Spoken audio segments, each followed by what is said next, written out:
Welcome back. In Part 1, we explored Shakespeare's rise from provincial origins to theatrical prominence, examining his strategic navigation of London's commercial drama scene, his multifaceted role as actor-playwright sharer, and his temporary pivot to aristocratic patronage during the plague years.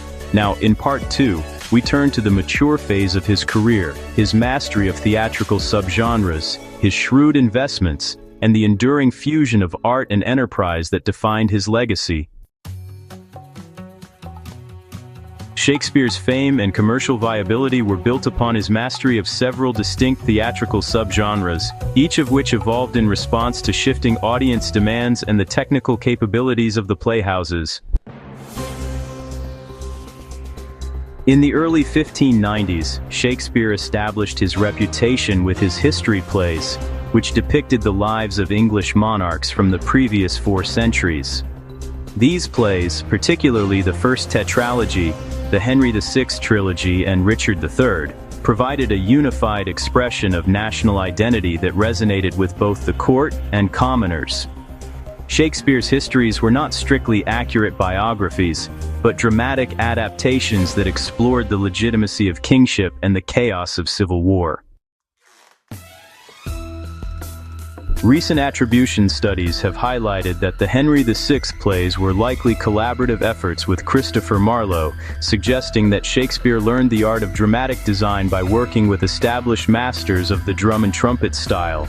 The character of Richard III, a Machiavellian villain type, became a foundational archetype for his later tragic heroes, combining political ruthlessness with psychological depth. The mid-career festive comedies such as A Midsummer Night's Dream, As You Like It, and Twelfth Night represent a shift toward a more sophisticated form of entertainment. As analyzed by critic C. L. Barber, these plays follow a Saturnalian pattern derived from Elizabethan holiday customs like May Day and Twelfth Night. The movement of these plays is characterized as through release to clarification, where characters escape the constraints of everyday life into a liminal space of misrule and festive abuse before arriving at a final harmony, usually signified by marriage.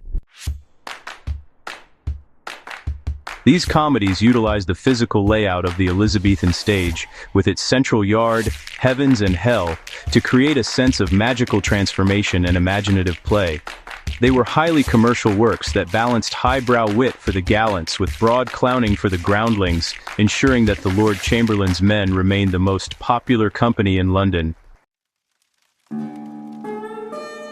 Between 1600 and 1608, Shakespeare produced his 4 great tragedies: Hamlet, Othello, King Lear, and Macbeth. These works expanded the expectations of what drama could accomplish, particularly in terms of characterization. In these tragedies, Shakespeare integrated the hero's fatal flaw, like pride, jealousy, or ambition, with the plot so thoroughly that honestly, the drama became an exploration of the character's internal psyche. These plays were remarkably successful on the public stage, proving that, deep philosophical inquiry could also be a major commercial draw. The latter part of Shakespeare's career was marked by a shift toward more complex and ambiguous forms.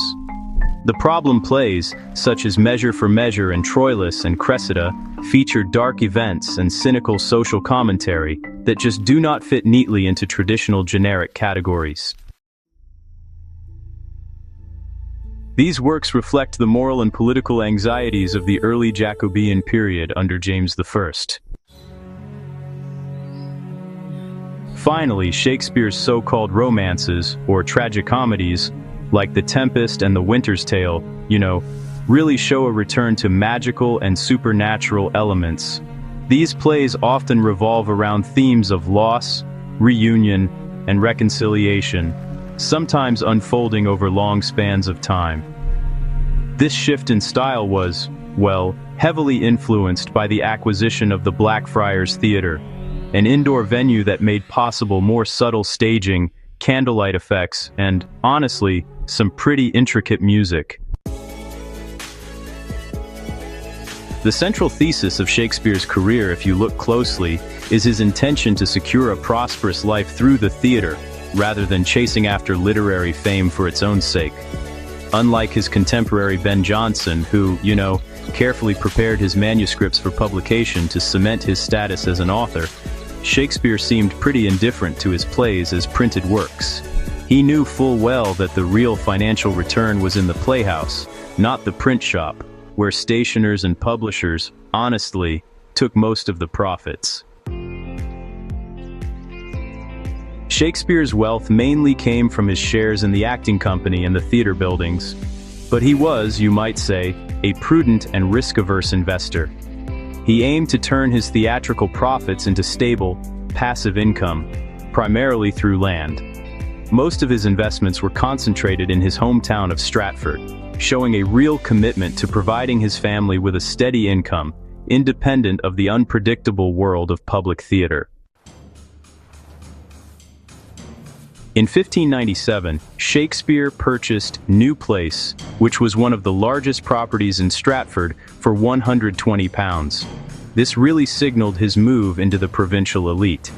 Then, in 1602, he invested £320 in 107 acres of land, which he leased out to tenant farmers, providing immediate rental income.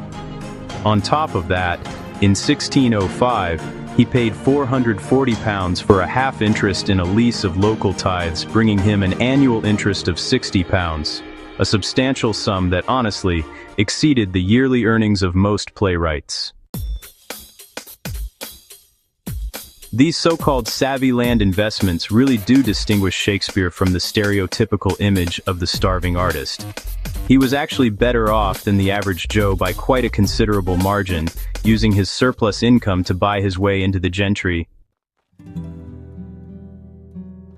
By the time he retired to Stratford, which was around 1613, he was a man of substantial wealth and local standing.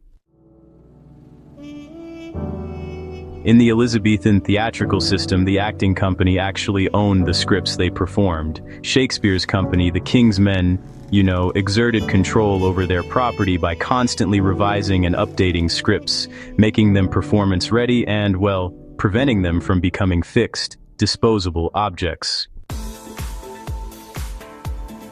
Shakespeare did not seem to value the copyright, which is the right to print, as much as the performing right, or the right to stage the work. This performing right, honestly, provided the continuous income necessary to sustain the company. The acquisition of the Blackfriars Theatre in 1608 represented the final stage of Shakespeare's commercial development.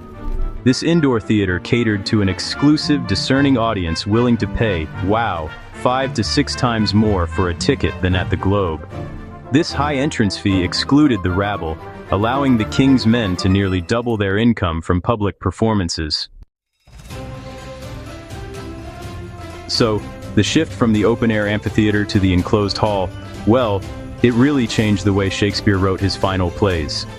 The Blackfriars stage was about half the size of the Globe's, which, limited space for large battles but actually enhanced intimacy and made stage effects, like the heavens above the stage, more effective. Plus, the use of candlelight and the subtle acoustics of the indoor space encouraged those experimental magical qualities that you find in plays like The Tempest and Cymbeline. This adaptability to both popular and private tastes ensured that Shakespeare's work remained the gold standard for English drama until the theaters were closed in 1642.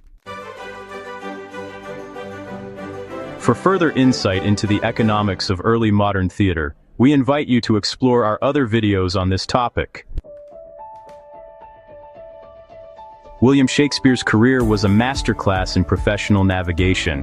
From his early arrival in the competitive London Liberties to his retirement as a wealthy landowner in Stratford, he prioritized the commercial success of his company and the financial security of his family.